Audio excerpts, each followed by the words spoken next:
ഞാന് മൈ ലൈഫിൽ വന്നപ്പോ ആദ്യം പിന്നെ അതിന്റെ പ്രോഡക്റ്റ് യൂസ് ചെയ്തിട്ടാണ് നമ്മളിത് തുടങ്ങേണ്ടത്. നമ്മുടെ ലീഡേഴ്സ് എപ്പോഴും നമ്മളോട് പറയും. അപ്പൊ ഞാന് എനിക്ക് ഫാറ്റി ലിവറും പിന്നെ മറ്റു ബുദ്ധിമുട്ടുകളൊക്കെ ഉണ്ടായിട്ട് പിന്നെ ഏകദേശം 4 വർഷത്തോളം പെരിന്തൽമണ്ണ ഹോസ്പിറ്റലിൽ നിന്ന് മരുന്ന് കണ്ടിന്യൂസ് ആയിട്ട് ഇംഗ്ലീഷ് മരുന്ന് കഴിച്ചുകൊണ്ടിരിക്കുന്ന ഒരാളായിരുന്നു. അപ്പൊ ഞാന് ഇതിൽ വന്ന് ഈ സൂം ക്ലാസ് കേട്ടപ്പോ ഇതിനൊക്കെയുള്ള പ്രോഡക്റ്റുകൾ ഇതിന്റെ അകത്ത് ഉണ്ട് എന്ന് മനസ്സിലായി. ഞാനങ്ങനെ ലീഡേഴ്സിനോട് ചോദിച്ചു. അപ്പോ അമിത് ഉസ്താദിനോട് പിന്നെ നമ്മുടെ ലിവഗെയിനും ഇമ്മ്യൂണോ പ്ലസും ഉപയോഗിച്ചാൽ മതി എന്ന് പറഞ്ഞു. അങ്ങനെ ആ 2 പ്രോഡക്റ്റും യൂസ് ചെയ്ത് റിസൾട്ട് എനിക്ക് നല്ലപോലെ കിട്ടി. ഇപ്പൊ ഞാന് അലോപ്പതി മെഡിസിൻസ് ഒന്നും യൂസ് ചെയ്യുന്നില്ല. നമ്മുടെ പ്രോഡക്റ്റ് യൂസ് ചെയ്തതിനു ശേഷം ഫുഡ് കഴിക്കാനോ മറ്റുള്ള ഒരു ബുദ്ധിമുട്ടും എനിക്ക് പിന്നെ ഉണ്ടായിട്ടില്ല. ആ ഒരു പിന്നെ പ്രോഡക്റ്റ് യൂസ് ചെയ്ത റിസൾട്ടും കൂടെ വന്നപ്പോ ഒന്നും കൂടെ ഇത് ചെയ്യാനുള്ള കോൺഫിഡൻസ് കൂടി.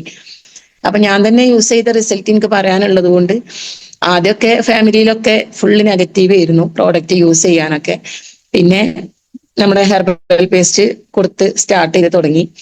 പിന്നെ ഇപ്പോ ചാമ്പി തൈലത്തിന്റെ ഏകദേശം ആരാധകരാണ് എല്ലാവരും ഫാമിലിയിൽ എന്ന് പറയാം. എല്ലാവരും കയ്യിനും കാലിനും വേദന ഉള്ളവരായിരുന്നു.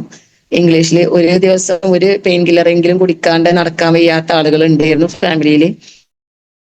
ഇപ്പോ നമ്മുടെ ചാമ്പി തൈലം നമ്മുടെ നോവേദന ക്യാപ്സൂളും യൂസ് ചെയ്തിട്ട് ആ മുട്ടുവേദനയൊക്കെ നല്ല മാറ്റം വന്നു. ഇപ്പോ ടാബ്ലറ്റ് നിർത്തി അവർ വെറും ചാമ്പി തൈലം മാത്രം യൂസ് ചെയ്ത് തുടങ്ങി. നല്ല റിസൾട്ട് ആണ്. അത് കഴിയുമ്പോഴത്തേക്കും എനിക്ക് വിളിക്കും, അത് വേണമെന്ന് പറയും. അവരെ ഫാമിലിക്കും ചാമ്പി തൈലം അവര് വാങ്ങിച്ചു തുടങ്ങി. അപ്പൊ നമ്മുടെ ലീഡേഴ്സ് ഒക്കെ പറയുന്ന പോലെ നമ്മളെ പ്രോഡക്റ്റ് യൂസ് ചെയ്ത റിസൾട്ട് കിട്ടി ചെറിയ രീതിയിൽ നമുക്ക് ഇതിലേക്ക് ആളുകളെ കൊണ്ടുവരാൻ പറ്റുള്ളൂ എന്നുള്ളത് എനിക്ക് അതിൽ മനസ്സിലായി. കാരണം നമുക്ക് കേട്ടറിവ് ഉണ്ടായിട്ട് കാര്യമില്ല, അത് അക്സെപ്റ്റ് ചെയ്ത് നമ്മൾ ആ പ്രോഡക്റ്റ് യൂസ് ചെയ്ത് അനുഭവിച്ചറിഞ്ഞാൽ മാത്രമേ നമ്മുടെ കൂടെ നമ്മുടെ ഫാമിലിയിലുള്ളവരായാലും പിന്നെ കൂടെ വരുള്ളൂ എന്നല്ലേ എനിക്ക് മനസ്സിലായി.